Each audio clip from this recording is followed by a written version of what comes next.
Okay. Sir ప్రస్తుతం చూస్తున్నారు కదా, జగన్మోహన్ రెడ్డి గతంలో 5 సంవత్సరాల పరిపాలన చూశారు. ఇప్పుడు ఇది 50 రోజులు అవుతుంది కూటమి ప్రభుత్వం వచ్చి. ఎలా అనిపిస్తుంది? అప్పటికి ఇప్పటికి ఏ గవర్నమెంట్ మీ ఒపీనియన్ చెప్పండి. గవర్నమెంట్ అయితే బాగానే పనిచేస్తుంది. స్టెప్ బై స్టెప్ ఒకదానికి ఆర్డర్లు పెట్టుకుంటూ వెళ్తున్నారు చంద్రబాబు నాయుడు గారు. లాస్ట్ 5 ఇయర్స్ విధ్వంసం జరిగింది, చాలా విధ్వంసం జరిగింది. దాన్ని సెటరేట్ చేయాలన్నా చంద్రబాబు నాయుడు వల్ల వద్దని చెప్పేసి ఇంత భారీ మెజార్టీ తోటి జనం కూడా హై ఎక్స్పెక్టేషన్స్ తోటి చంద్రబాబు నాయుడు గెలిపించడం జరిగింది. అక్కడ ఆ ఎక్స్పెక్టేషన్ చేరుకోవాలంటే చంద్రబాబు నాయుడు గారు కూడా చాలా కష్టపడాలి. దాంట్లోనే ఆ రేషియోలోనే స్టెప్ బై స్టెప్ 1 by 1 ఒకటి చేసుకుంటూ వెళ్తున్నారు.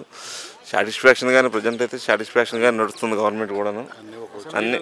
అసెంబ్లీలో కూడా కరప్షన్ చేస్తే వదిలేదు అంటున్నారు కదా పవన్ కళ్యాణ్. ఏ లీడర్ అయినా ఏం చేసినా కూడా ఇలా జరిగిద్ది అంటారు. అది జరగాలని ప్రతి ఒక్కరు కోరుకుంటున్నారు. కరప్టెడ్ మైండ్లో ఉంటే రాష్ట్రం ఇప్పటికే వెనక్కి చాలా వెనకబడిపోయింది. ఇంకా ఇప్పుడు దాన్ని కూడా లూజుగా వదిలేస్తే అది ఇంకా లోతుకు దిగిపోవడం తప్ప అంతకు మించి రాష్ట్రం అయితే గ్రోత్లోకి వెళ్తుంది. కాబట్టి వాళ్ళ మీద కూడా కరప్షన్లో కూడా కఠినంగా ఉంటేనే రాష్ట్రం ఏమన్నా పురోభివృద్ధి సాధిస్తుంది తప్ప ఇంకా మిగతాది కాదు. చంద్రబాబు నాయుడు అనే వ్యక్తి 9.5 లక్షల కోట్లు అనేది అప్పులు చేశారని జగన్మోహన్ రెడ్డిని అంటున్నారు. జగన్మోహన్ రెడ్డి ప్రెస్ మీట్ పెట్టి 7.5 లక్షల కోట్లు నేను చేశాను అంటున్నారు. ఎవరి మాట నమ్మాలంట? ఇప్పుడు ప్రజలకు తెలిసింది చేశారని నమ్మారు కాబట్టి ఇంత భారీ ఎత్తున మెజార్టీ ఇచ్చారు. జగన్మోహన్ రెడ్డి నమ్మలేదే కనుక కదా ఇంత చేసి ఆయన్ని ఆకాశంలో ఉన్న ఆయన కింద తీసి నేలకేసి పెట్టి కూర్చోబెట్టారు. దాన్ని బట్టి జగన్మోహన్ రెడ్డి నమ్మట్లేదు అనేది ప్రజలే చెప్పారు. ఇక మనం జగన్మోహన్ రెడ్డి చెప్పినా చంద్రబాబు నాయుడు చెప్పినా ఇక్కడ మనం రెండో తాట అనేది లేదు కదా. ఇక్కడ చంద్రబాబు నాయుడు నమ్మారు కాబట్టి ఇంత భారీ మెజార్టీ ఇచ్చారు. అదే అక్కడ జరిగింది. ఇక్కడ ఎన్ని చెప్పినా ఇంతవరకు కూడా ఆయన నమ్మలేదని కొన్నాళ్ళకు ప్రశాసనంగా కూర్చుంటే తర్వాత ఏం జరుగుతుందో చూద్దాం. ఓకే సార్, మీరు చెప్పండి. 50 రోజులు కూటమి ప్రభుత్వం ఎలా అనిపించింది? గతంలో జగన్ పరిపాలన చూశారు. వాట్ ఈజ్ వాట్ అని మీరేం చెప్తారు? గత 5 సంవత్సరాల్లో కూడా జగన్మోహన్ రెడ్డి అనేది ఆయన అభివృద్ధి మీద దృష్టి మానేసి ఓట్లు కొనుక్కోవడం మీద దృష్టి పెట్టాడు. దాని గురించి అభివృద్ధి కార్యక్రమాలు ఏమీ జరగలే. ఒక బాధితులు కూడా సీఎం రిలీఫ్ ఫండ్లు కానీ ఎటువంటి కానీ ఏమీ రాలే. అంచేత ఇప్పుడు అన్నీ ఒకరోజు చేయలేరు కాబట్టి స్టెప్ బై స్టెప్ చేసుకుంటూ పోతున్నారు. అలాగే ఇప్పుడు మనకి పథకాలన్నీ కూడా 1 by 1 అమల్లోకి వస్తున్నాయి. గవర్నమెంట్ విధానం అనేది దాని మీద బాగుండాలనే ఉద్దేశం మీద పవన్ కళ్యాణ్ కానీ చంద్రబాబు నాయుడు కానీ లోకేష్ గారు కానీ చాలా అభివృద్ధికి చాలా బాధిస్తారు. పవన్ కళ్యాణ్ అనే వ్యక్తిని అసెంబ్లీ గేట్ కూడా దాటినావు, నీకెందుకు పాలిటిక్స్ అని చాలామంది అన్నారు. ఆ మాటలకి మరి ఇప్పుడు ఏమైనా సమాధానం చెప్తారు? ఈ రోజున అలాగ అన్న వాళ్ళు మొహం చూస్తా కూడా కనపడతలేదు. సరదాగా ఎప్పుడన్నా ఏ టీవీలో ఎక్కడన్నా చూద్దామన్నా వాళ్ళు టీవీల ముందుకు రావటం కానీ ఇప్పుడు అంతకుముందే మేము చర్చించుకున్నాం. వాళ్ళు మొఖాలు ఎక్కడ పెట్టుకున్నారో తెలియలేదు. అది ఎవరు చేసుకున్న కర్మ వాళ్ళు అనిపిస్తారని వాళ్ళు చేసుకున్నదే వాళ్ళు అనిపిస్తున్నారండి. ఇంకా కొన్ని రోజుల్లోనే, ఒక నెలలో కానీ 15 రోజుల్లోనే అన్నా క్యాంటీన్ ఉచిత బస్సులు అనేది ప్రజల్లోకి తీసుకొస్తున్నారు. దాని మీద మీ అభిప్రాయం ఏంటి? ఈ కూటమి ప్రభుత్వం చేస్తున్న పనుల వల్ల మీరేం చెప్తారు? మేనిఫెస్టోలో చెప్పిన విధంగా అన్ని పథకాలు కూడా కొనసాగితే విధి విధానాలు చర్చించుకుంటున్నారు. అలాగే మేనిఫెస్టోలో లేని కూడా మేనిఫెస్టోలో ఇప్పుడు అన్నా క్యాంటీన్ అనేది ప్రతి పేదవాడికి చిన్న వృత్తులు చేసుకునే వాళ్ళకి అది అన్నం పరమాన్న స్వరూపం అని వాళ్ళకి అన్నదానం చేస్తున్నారు. అదేవిధంగా ఈ పథకాలు కూడా అంటే అన్నీ ఒక రోజు చేయలేరు కదా. అన్నీ ఒక రోజు చేయలేరు, ఒక పూట చేయలేదు.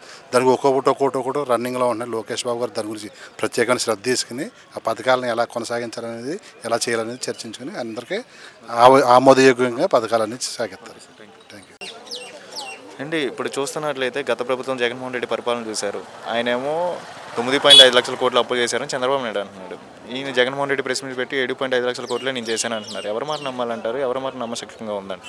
చంద్రబాబు గారి మాటలే నమ్మశక్యంగా ఉన్నాయి. ఎందుకంటే గత రాష్ట్ర ప్రభుత్వంలో మనం ఎక్కడ చూసినా అప్పుల ద్వారా తెచ్చి ప్రజలకి ఇచ్చి ప్రజల ద్వారా మళ్ళీ డబ్బు తీసుకొని ఆ ప్రజలను ఆ డబ్బును పంచుతూ ఆయన ఇన్ని చేసినా, అది చేసినా, ఇది చేసినా అని చెప్పి సుమారుగా ఒక్కొక్క మనిషి మీద దాదాపు మన మీద అప్పు పెట్టి ప్రభుత్వాన్ని నడిపించారు. మరి ఇప్పుడు చూసినట్లయితే అంటే అమరావతి పరంగా, డెవలప్మెంట్ పరంగా ముందుకెళ్ళిద్ది అంటారు. ఈ కూటమి ప్రభుత్వం అంటుంది కదా 15,000 కోట్లు అనేది కేంద్ర ప్రభుత్వం ఇచ్చిందని. అన్ని గవర్నమెంట్లకు వదిలేస్తుంది అంటారా? ముందుకు వెళ్తుంది, డెఫినెట్గా ముందుకు వెళ్తుంది. చంద్రబాబు గారి మేధాశక్తితో కానీ నరేంద్ర మోదీ సహకారంతో కూడా ముందుకు వెళ్తుంది. లోకేష్ బాబు గురించి ఒక మాటలో చెప్పాలంటే ఏం చెప్తారు? లోకేష్ బాబు గారు ప్రతి కార్యకర్తకైనా కానీ ప్రతి నియోజకవర్గంలో అయినా ఏ సమస్యలైనా కూడా తీరుస్తారని నమ్మకం ఉంది. ఓకే. ఇప్పుడు చూస్తున్నట్లయితే కొన్ని రోజుల్లో బస్సులు ఉచితంగా పెడుతున్నారు, అన్నా క్యాంటీన్లు కూడా వస్తుంది. దీని మీద మీ అభిప్రాయం ఏంటి? గతంలో ఈయన సంక్షేమ పథకాలు ఇచ్చారు, వీళ్ళేమో ఈ పథకాలు పెడుతున్నారు. ఇప్పటికి ఎలా సదుపాయాల పరంగా డిఫరెన్స్ ఏముంది? అన్న క్యాంటీన్ అనేది ప్రతి ఒక్క పేద కుటుంబానికి కానీ పేదోడికి కూడా ఆకలి తీర్చేది అది. ఇప్పుడు దాదాపు మనము ఎక్కడికైనా వెళ్ళాలన్నా కూడా ఒక 100 రూపాయలు లేనిది ఫుడ్ రాదండి. అట్లయితే కేవలం 5 రూపాయల కోసం 5 రూపాయలతో మంచి నాణ్యమైన ఉచితమైన భోజనం పెడుతున్నారు నారా లోకేష్ గారు కానీ, చంద్రబాబు నాయుడు కూడా కానీ, పవన్ కళ్యాణ్ కూడా. ఇది మంచి ఆలోచనే. సో ఇప్పుడు అయితే ఇండస్ట్రీస్ అంటే ఉద్యోగాలు అన్నీ వస్తాయని నమ్మకం ఉందా? డిప్యూటీ సీఎం పవన్ కళ్యాణ్ గారు అంటున్నారు కదా. వస్తాయి, డెఫినెట్గా వస్తాయి. What about Pawan Kalyan? Good person అండి. కాన్స్టిట్యూషన్ అండి. అండి ఎలా అనిపిస్తుంది? కూటమి ప్రభుత్వం వచ్చి 50 రోజులు అవుతుంది, పాలన ఎలా అనిపించింది? గత ప్రభుత్వం చూశారు జగన్మోహన్ రెడ్డి పరిపాలన. బాగానే ఉందండి, బాగానే ఉందలే కానీ ఎక్కడ చేయబెట్టినా డబ్బులే ఉంటున్నారుగా. అయితే రైతులకి పోయినసారి కూడా నా పేరు అరవింద్ రమేష్ బాబు అండి, నందిగాం కాన్స్టిట్యూషన్, ఎర్లపాడు మండలం, ఎల్లంకి. నేను టీడీపీ రూరల్ నెంబర్ బూత్. మీ కూటమి ప్రభుత్వం ఎలా అనిపిస్తుంది? ఒక మాటలో చెప్పాలంటే ఏం చెప్తారు? ఇప్పుడు వరకు బాగానే ఉందండి. గతంలో జగన్ పరిపాలన ఏం చేయలేదా? చేశారు, ఆయన కూడా చేసిండలే కానీ ముంగల 3 మీద ఆయన ట్రబుల్. ఇప్పుడు నాకు 15 ఎకరాల పొలం ఉందండి, మా తాత వాళ్ళు సంపాదించారు నాకు. ఆయన గారు ఫోటో వేసుకోవడం అనేది ఒకటి మెయిన్, అదొకటి మెయిన్. అదొకటి రద్దు చేశారు కదా, ఎలా అనిపిస్తుంది? ఇప్పుడు బాగానే ఉందండి. అసలు ఆయన బ్యాడ్ రావటం అదొకటి, ఫోటో పెట్టుకోవటం. 3 రాజధానులు అనటం, ఎక్కడ 3 మొదటి అన్నట్టు ఏడ ఒక రాజధాని లేదు, ఒక ఇటీవల కట్టింది లేదు. దానివల్లే ఆయన ఓడిపోవడం కారణం. ఇప్పుడు కూటమి ప్రభుత్వం అమరావతి డెవలప్మెంట్ చేస్తానని కేంద్రం నుంచి 15,000 కోట్లు అనేది శాంక్షన్ చేశారు కదా, దాని మీద మీ అభిప్రాయం? అభిప్రాయం బాగానే ఉందండి. కూటమి ప్రభుత్వం బాగానే ఉంది. కూటమిలో కూడా ఇద్దరు మనకి మినిస్టర్లు ఇచ్చారు. బొమ్మసాని చంద్రశేఖర్ గాను రామ్మోహన్ నాయుడుకి మినిస్టర్ ఇచ్చారు. బాగానే ఉంది. అమరావతి డెవలప్మెంట్ జరుగుతుంది, నమ్మకం ఉందండి, నమ్మకం ఉంది. మరి ఇప్పుడు చూస్తున్నట్లయితే ఇసుక ఉచితంగా పెట్టారు కదండి గత ప్రభుత్వం, కానీ ఇప్పుడు ఇసుక ఉచితంగా పెట్టారు, దాని మీద మీ అభిప్రాయం ఏంటి? ఇసుక అయితే ఇప్పుడు వరకు ఎమ్మెల్యేలు కూడా లేకుండా కలెక్టర్ నడుస్తుంటే బాగానే నడుస్తుందండి. ఎక్కడ నడవకోకుండా బాగానే నడుస్తుంది. మంచి పనులే అంటారు ఇవన్నీ? మంచి పని. కూటమి ప్రభుత్వం ద్వారా నమ్మకం ఉంది అభివృద్ధి జరిగిద్దని?